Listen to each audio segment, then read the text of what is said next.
Sinampahan ng ikatlong reklamong pandarambong sina Vice President Binay at suspended Makati Mayor Junjun Binay kaugnay naman sa umano'y kaduda-dudang transaksyong pinasok ng University of Makati.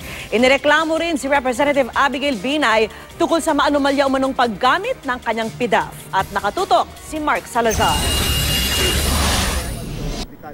Sa Senado isiniwalat na ginatasan daw ng mga Binay ang joint venture agreement ng University of Makati at STI para patakbuhin ang College of Nursing ng UMAC.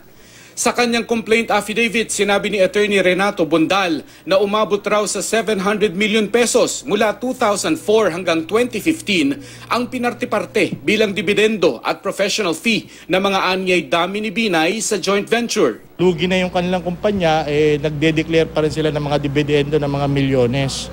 Na sa tingin namin, itong kanitong arrangement, yung joint venture agreement, parang katulad na rin yan yung joint venture agreement ng BSP at saka ng Alphaland na lagi nilang pinagkikitaan. Kasama ni VP Binay bilang respondent sa panibagong plunder complaint, ang anak niyang si suspended Makati Mayor Junjun Binay na nagtuloy daw ng joint venture, si UMAC President Tomas Lopez at ang presidente ng STI na si Eusebio Tanco na dati nang tumanggi sa Senadong nagpagamit ang STI holding sa korupsyon. Sabi ni Bondal, walang improvement ang College of Nursing ng UMAC kahit na umaabot sa 35 to 40,000 pesos ang tuition ng mga estudyante. We have been comparing the College of Nursing of UMAC sa PLM na number 2 nationwide. Walang ka-tie-up na, na private organization. Sinampahan din ni Bondal ng malversation of public funds ang anak ng Vice Presidente na si Makati 2nd District Representative Abigail Binay tungkol naman daw sa umano'y PDAF scam.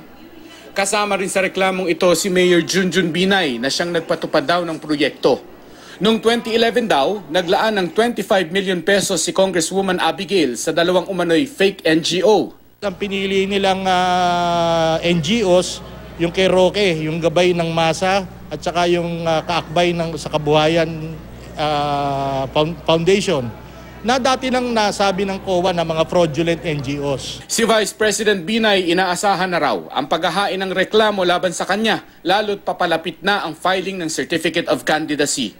Sinusubukan pa rin ng GMA News na kunin ang pahayag ni suspended Mayor Binay.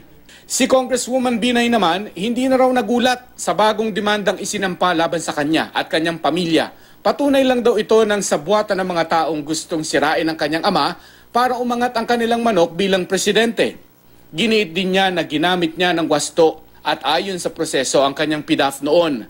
Sabi naman ng tagapagsalita ng mga Binay, wala raw basihan ang mga reklamo ni Bondal.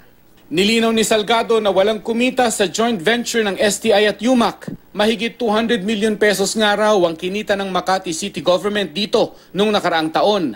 Hindi na interesado ang mga tao dito. Mas gusto pa ng mga tao manood ng ALDAB ngayon, no? Kaysa makinig sa kanila. Kasi alam na ng mga tao, puro kasinungalingan eh. So anong nangyari? Gumawa sila ng gimmick kanina. Pero ang gimmick nila, nag-replay lang si Mr. Bondal ng kanyang PowerPoint presentation sa Senado.